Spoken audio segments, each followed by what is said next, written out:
Boa noite, graça e paz.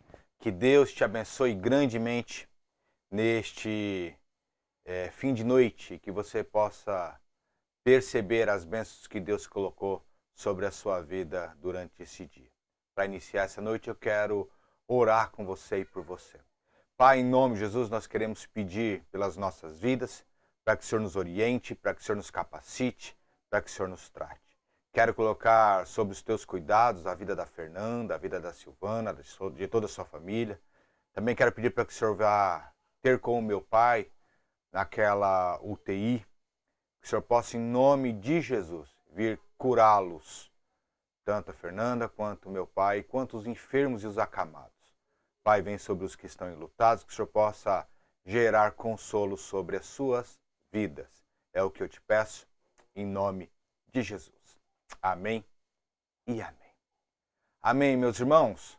Hoje nós vamos continuar a falar sobre viver acima da mediocridade e hoje vamos falar sobre prioridades, a determinação do que vem primeiro. E para isso, eu queria pedir para que você abrisse a sua Bíblia ou acessasse a sua Bíblia ou apenas me escutasse a leitura do livro de Mateus, capítulo 6, do verso 31 até o verso 34. Diz assim: Não andeis, pois, inquietos, dizendo o que comeremos ou que beberemos, ou com que nos vestiremos, porque todas essas coisas os gentios procuram. De certo, o vosso Pai Celestial bem sabe que necessitais de todas estas coisas. Mas buscai primeiro o reino de Deus e a sua justiça, e todas essas coisas vos serão acrescentadas. Não vos inquieteis, pois pelo dia de amanhã, porque o dia de amanhã cuidará de si mesmo. Basta cada dia o seu mal. Amém. O que nós temos que, talvez, relativizar e fazer entender no nosso coração é o que é uma prioridade, tá certo? Prioridade, pois bem, é o que vem primeiro. Mas no rol das nossas prioridades, o que vem primeiro? Qual é a nossa prioridade número 1? Então vamos lá. Eu queria que você pensasse comigo da seguinte forma. A vida se parece basicamente como uma moeda. Tá, essa é a sua vida. Ou seja, ela é única. E você pode gastá-la como quiser. Mas tem que se lembrar da seguinte questão. Você só vai fazer isso uma única vez. Logo, devemos fazer uma coisa em detrimento de outra. Ponto. Prioridade. E é isso que a gente tem que colocar na nossa mente. Qual é a nossa prioridade? Pois bem, somos obrigados a escolher, baseados em prioridades, o que deve vir antes das outras coisas. Nós não conseguiremos viver acima da mediocridade enquanto não estivermos prontos para estabelecer o que vem primeiro. A vida nos coloca uma vasta possibilidade de escolhas, boas, outras más, outras melhores. O ponto que temos que chegar é que a prioridade assume sempre o primeiro lugar. Qual é a prioridade máxima? No texto, Jesus nos indicou qual deveria ser a nossa prioridade. Mateus 6,33. Este é o ponto. Ele diz assim, essa que deve ser a prioridade de vocês. Buscai primeiro o reino de Deus. A palavra buscar tem o significado de procurar, lutar por, desejar. E de uma forma contínua, seria lutando, procurando, desejando, correndo atrás, vivendo sempre com. A gente pode perceber que Deus coloca 2 pontos nessa prioridade, o reino e a justiça. Assim, nós nem precisamos orar pela nossa prioridade. Cristo já nos indicou, já nos apresentou, já nos colocou qual deve ser a nossa prioridade. O que deveríamos fazer é tomar as decisões baseadas, então, nessa prioridade, no reino e na justiça. Como vou investir minha moeda? Ou melhor, como eu vou investir a minha vida? E quando a gente fala dessa prioridade, desse reino, a gente tem que lembrar de alguns valores que não são realmente vistos. Esses valores são inaudíveis, são intangíveis, eles não são palpáveis. Então vamos recobrar. O reino de Deus e a justiça não podem ser vistos. Nunca será tangível sobre a terra. Não é possível ouvir o martelo do juiz em seu julgamento eterno. É um reino inaudível, invisível, mas é eterno. Quem deseja viver acima da mediocridade tem de ter um compromisso com o reino. E sempre deve ser esse seu filtro. Esse deve ser o filtro da sua vida. É nisso que devemos pesar ao investir a moeda. O que devo fazer? O que eu vou fazer tem a ver com o reino? Tem a ver com a justiça dele? A minha decisão honrará o reino e a justiça dele? Quando o texto apontado por Jesus fala em buscar o reino, é porque os outros buscam outras coisas. E quem busca as outras coisas, o texto fala muito claro, os gentios. Mas Deus sabe quais são as nossas necessidades. Deus sabe quais são as necessidades dos seus filhos. Agora podemos pontuar bem claro. Reino ou riquezas? É impossível servir dois senhores.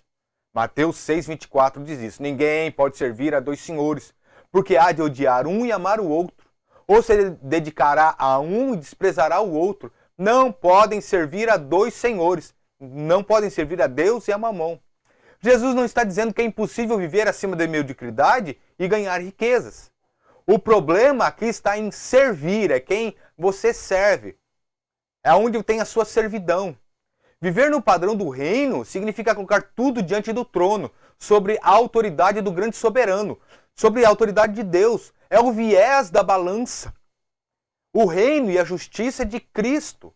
Devemos perceber as coisas as coisas tangíveis, materiais que nos prendem. A gente tem que começar a perceber o que nos está escravizando.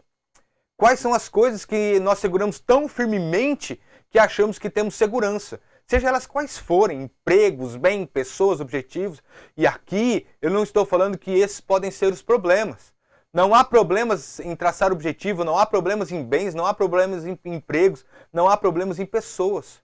O que nós não podemos é ser escravos disso, dos objetivos, dos bens, das pessoas, do emprego, e tornar eles nossas prioridades. A pergunta então é: quem está em primeiro lugar?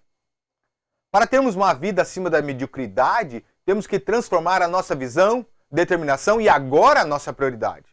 Mas quando tratamos de prioridade, parece que as dificuldades passam a aumentar. A batalha para mudar a prioridade para o reino é bastante longa e por vezes muito dolorosa. Mas vamos lembrar de como iniciamos a vida e como ela é uma moeda e só podemos gastá-la uma só vez. Colossenses 1, 13 a 16 diz assim: o qual nos tirou da potestade das trevas e nos transportou para o reino do Filho do seu amor, em quem temos a redenção pelo seu sangue, a saber, a remissão dos pecados, o qual é a imagem do Deus invisível, primogênito de toda a criação, porque nele foram criadas todas as coisas, que há nos céus, na terra, visíveis e invisíveis, sejam tronos, sejam dominações, sejam principados, sejam potestades, tudo foi criado por ele.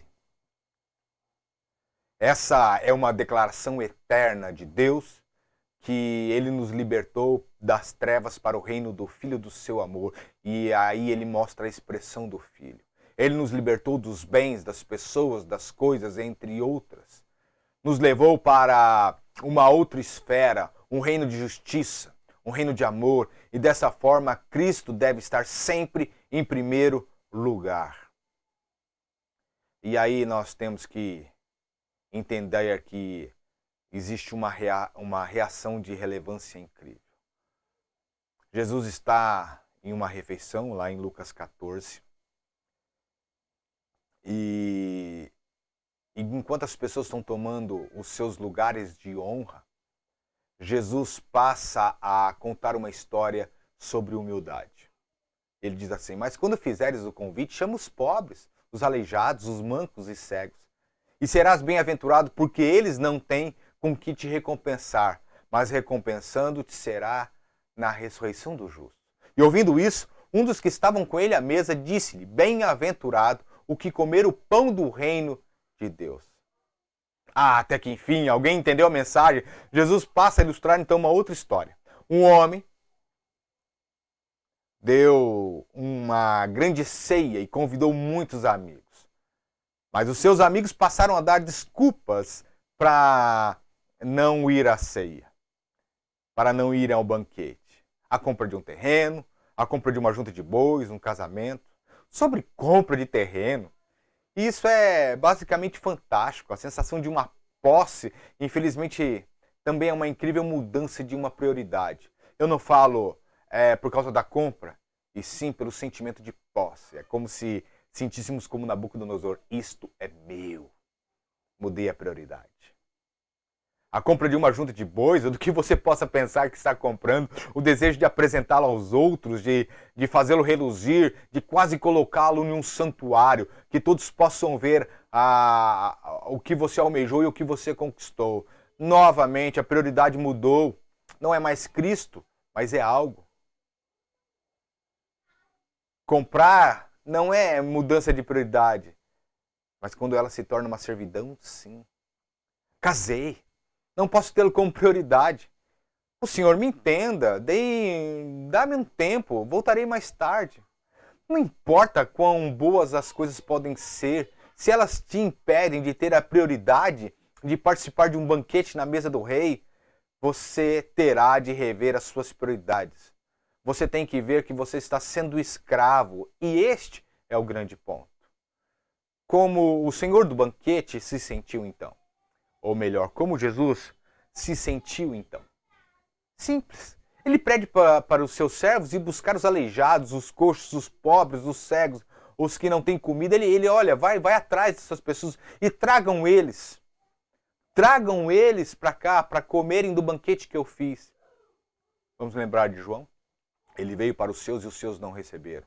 O ponto crucial não é possível ser seguidor de Jesus sem ser um discípulo de Jesus. Não é possível ser um agregado de um exército sem ser um soldado. Estar numa grande obra e ser apenas um peso morto. Certo dia, alguém falando com um grande pensador disse assim: olha, sabe aquele rapazinho, fulano? Ele disse que foi seu aluno. O grande pensador respondeu de uma forma muito categórica: não, ele deve ter assistido alguma das minhas aulas, mas ele nunca foi meu aluno. Há uma grande diferença entre assistir aula e ser um aluno. Exatamente como há uma grande diferença na igreja, onde muitas pessoas querem seguir a Jesus, mas sem jamais querer ser um discípulo. Está na hora do povo de Deus mudar e buscar as reais prioridades do reino. Porque quando mudarmos as nossas prioridades, poderemos ter uma vida acima de mediocridade. Porque saberemos como gastar esta moeda. Eu e você precisamos reaver quais são as nossas prioridades. Que Deus nos abençoe, que Deus nos capacite e que Deus nos conforte. Tenha uma boa noite, meu irmão. Tenha uma boa noite, minha irmã. Que Deus te abençoe. Vamos orar. Pai, eu quero te agradecer por esse momento incrível. Que o Senhor possa vir ao nosso coração e nos fazer entender quais são as prioridades que temos que ter. O seu reino e a sua justiça. Porque as demais coisas o Senhor há de nos acrescentar. Vem sobre as nossas vidas e nos abençoa em nome de Jesus. Amém e amém. Que Deus te abençoe, meu irmão. Que Deus te abençoe, minha irmã. Não esqueça, amanhã, Clara e Bob, e nos vemos domingo. Fique com Deus. Fique na paz.